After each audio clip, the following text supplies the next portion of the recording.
Welcome to the Deep Dive. Today, we're jumping into something that's been really heating up.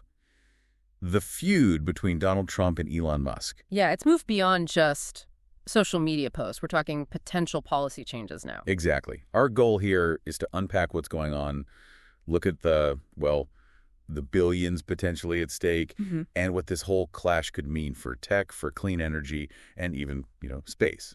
For you listening. It's fascinating because the trigger seemed to be Trump's comments at that Florida rally. He didn't mince words. No, he really didn't. He brought up this idea of disloyalty, even mentioned political games. It feels personal. Very personal. And the direct quote our sources picked up on was pretty stark. It was. Something like, I gave him more government money than any other president. Yeah. Now he pretends he doesn't know me. Yeah.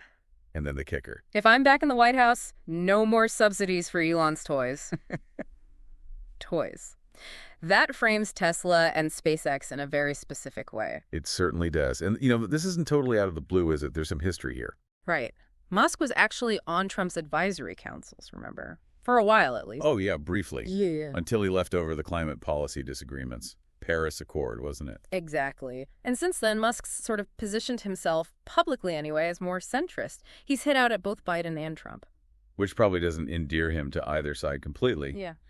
But his influence, especially with X, well, that seems to be a factor here, too. Definitely. Having that kind of platform, that kind of voice, it seems like it's clearly irritated the former president. Maybe it's influence he can't quite control. Let's talk about the money, because that's where this gets really serious. It's easy to just see two famous people arguing, but the federal dollars involved are huge. They really are. Billions. You look at Tesla, those federal tax credits for EVs have been, instrumental in getting electric cars mainstream. Absolutely. Made them competitive. Yeah. And then there's SpaceX. Yeah, SpaceX's contracts with NASA, with the Department of Defense, they're massive. It's not just paying for rocket launches. It funds the R&D too, right? Like the reusable rocket tech that's changing the game. Precisely. So pulling subsidies or contracts, that's not just tweaking a budget line. Analysts are saying this could cause, actual ripples across the tech sector. And potentially slow down space exploration. If NASA funding for key SpaceX projects gets tangled up in this. It's a real possibility. The government isn't just a customer here. It's often a partner in pushing innovation forward. So disrupting that relationship, it has consequences. So the big question then is, how real is this threat? Is it mostly, political theater for the base?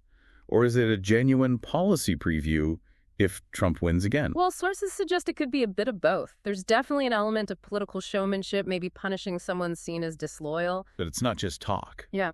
If you were back in office, the analysis suggests it could create real hurdles for Musk's companies. It really forces you and these companies to think about how much personal politics can sway government funding decisions, especially for cutting-edge stuff. Raises those bigger questions, doesn't it?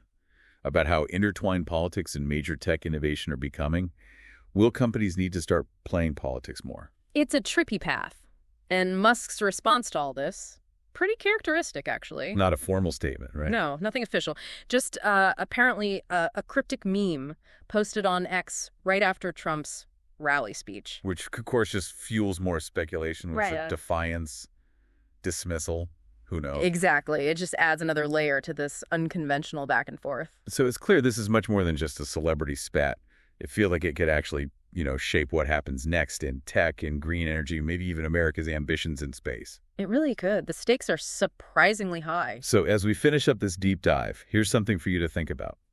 When political power and technological progress get this tangled up, what does that ultimately mean for innovation itself? And for those crucial partnerships between the public and private sectors? Definitely something to keep an eye on.